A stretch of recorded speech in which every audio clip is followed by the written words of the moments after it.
Hey, how's it going, YouTube? Today I'm going to be unboxing a build-your-own guitar kit. I've read a lot about these online, and I figured I'd kind of give it a shot because I can't exactly, not everybody can go out and afford, these nice Gibsons for, a standard's going like probably 2,500, 2,600 nowadays. That's not exactly pocket change, so I figured I'd give one of these kits a shot. I've looked around, and there's a ton of websites. There's a bunch of them on eBay. And there's one website called guitarfetish.com. They have apparently some really good stuff, but I, was a little hesitant to buy. And I came across these guys, BYO Guitar, and they have apparently really great reviews. I checked out their Facebook page, and they have like 200-something pictures of customer uploads of finishes that they've done. They have apparently a USA custom shop where they actually build the guitars there. I think they're based out of New Hampshire. And the first good sign was I called them up, and I, had a woman right on the phone, and she was, very helpful with answering my questions. So they seem like a really good business. So I just figured I'd give it a shot. This is their LP custom kit, so it's obviously going to be loosely, but not exactly loosely based on a Gibson Les Paul custom. I believe the only things that are really different are the horn shape's a little bit different. The binding is, I think, 6-ply instead of 7-ply. The headstock's a little bit different. Obviously, it's not the full open book. So let's go ahead and get this thing unboxed. So I'll be right back. All right, guys. So now that I got it unboxed, let's go ahead and take a look at it.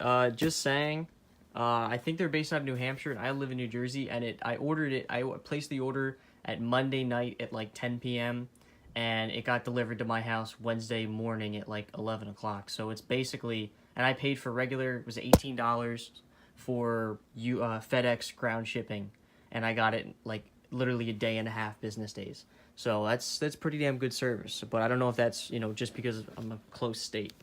So let's go ahead and see what this has to offer. All right, so that's kind of nice. At least it's double boxed. Sorry, I'm trying to do this with one hand. Okay, so it's another. So okay, so then there's a hard box in here. One second.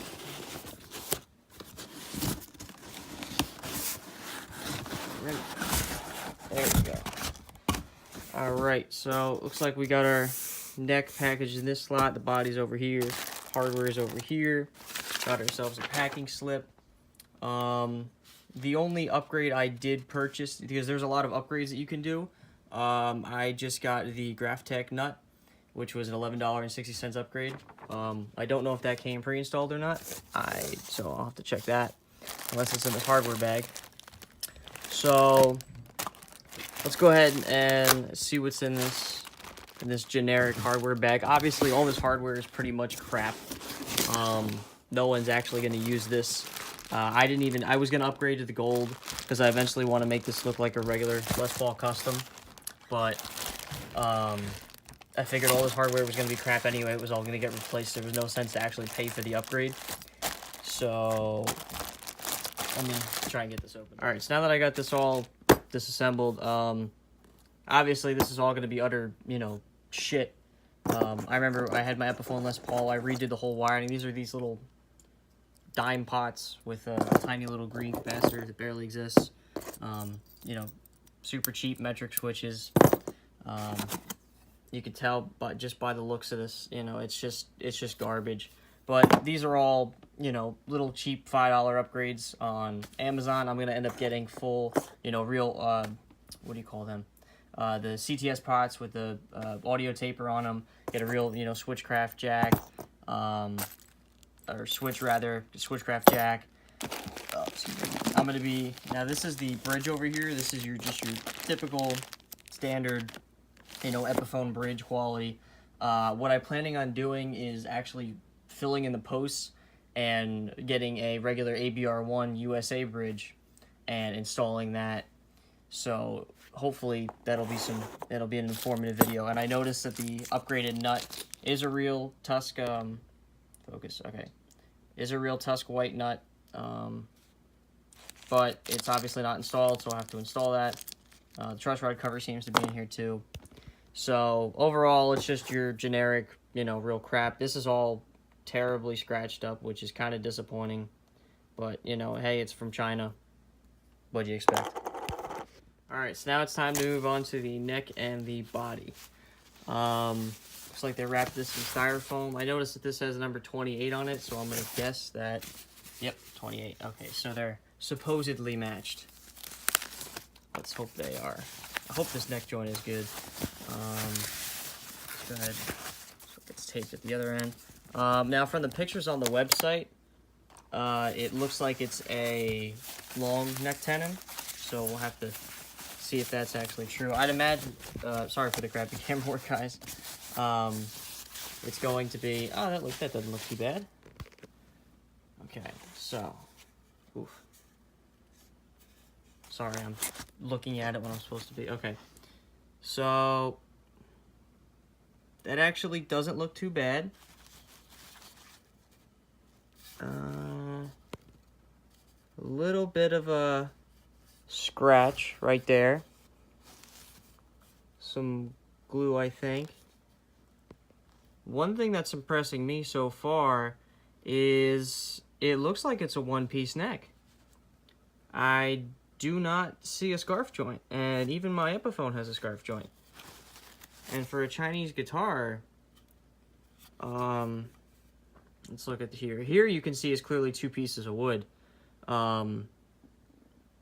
So I'm gonna guess that they just ran it down and they were able to do it one piece, and then they put this extension on. So let's doesn't look too bad though. A little bit of a router burn. Is that actually a chip out? Yeah, it's a little bit of a chip, but a little bit of wood filler. Fix that. Not really an issue. Looks okay.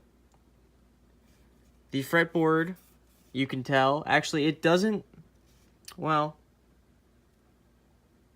the inlays are the perloid and stuff. It looks like it is rosewood that is just dyed, which is fine by me. It looks black enough to me. I'll probably put some lemon oil or linseed oil. Leave that up for debate on what to do. It feels okay. I'm not really... There's a little pit right there. Little white streak. So, it's not terrible. It's not great, but it's, it's alright. It's kind of what you expect for the money that you're paying for this, especially coming from China. As far as up here goes, headstock looks good. A little bit of issues there. The points look good though. I hope these I've seen somewhere that these tuning holes don't always line up, which is kind of bad. But so far, I'm noticing that that's so far the only chip out. On the back, they look about what probably I would end up doing with a drill press. So overall, I don't think it's too bad. It's probably closer to it's a little bit of a wide neck. It's not exactly a fat neck. I would say this is probably close to your standard Epiphone D shape, slim, taper neck. But I'm really surprised that it's a one-piece neck and not a scarf joint. That's nice to see. So all right, guys, onto the body. All right, guys, and now I just unboxed the body. It's not too bad. It's not great. I tested the neck joint, and it actually fits nice. You can pick it up and hold it. It's not going to fall off. I'm going to let you guys peek down inside here. It looks like it's a friggin' million pieces of wood. The top is poorly glued on. Or at least, you usually don't see this, but yeah, it doesn't look the greatest. The top is probably about the thinnest veneer I think I've ever seen in my life. As far as the back goes, it's 1, 2, 3.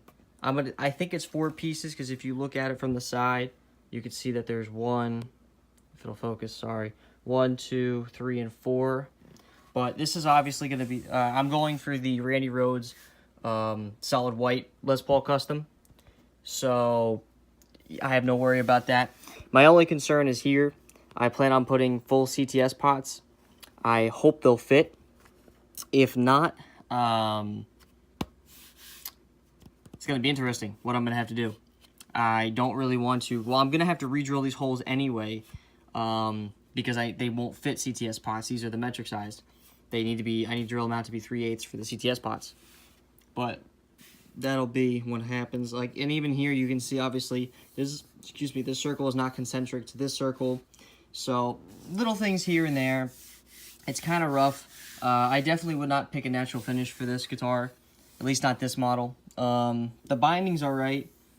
It's all right on the back. On the front, it's got some rough areas up here and around the corner and whatnot. But once you do some finish sanding and stuff, I think it'll be all right. I mean, you got to remember, I paid $240 for this kit. Okay, that was all the hardware and the neck and body. So it was a little bit on the pricey side, but that's because it has the, 5-ply binding, black, white, black, white, black, white. 1, 2, 3, 4, 5, 6-ply, but it's not the 7-ply. And it has the bound headstock. Obviously, this is I think it looks like a one-piece neck. Pretty sure it is. Has a maple. Now, I'm not convinced this is a maple cap. Okay. Because to me, that looks a hell of a lot like mahogany. I know this is a maple veneer. They advertise a maple top, maple cap. So I'm not exactly sure. I know the 74 custom Les Paul that I'm going after was actually one of those pancake bodies where it was 2 pieces of mahogany with a thin layer of maple in between and then a maple cap on top. And the original Les Paul customs, the Black Beauties, the 54 and whatnot, the original ones, they were just a mahogany body with a mahogany carved top. So, or I believe it might have just been one piece of mahogany that had the carved top. So, but that doesn't really matter. I mean, to me, once you throw distortion on and all your other effects, it really doesn't matter what the guitar is made out of for the most part. As long as you can play good, you're going to sound good. Doesn't matter what the hell you're playing through. And my greatest example would be Eddie Van Halen, because he basically played through a pick-apart Strat with crap in it, and he made the thing sound, glorious. So I'm not really too worried. If you guys like this, let me know, and I'm going to bring you guys further parts as I complete this build. And if you guys have any questions or want me to do something, just to let you know, I'm going to be filling these in and putting in an ABR1 bridge. I'm going to be routing for a neck pickup. I'm going to be doing the diamond inlay. Not going to put the Gibson logo because obviously it's not a Gibson. I'm not even going to try and fake it. I'll probably put my last name or something. So let me know what you guys think. Thanks for watching, and have a great day.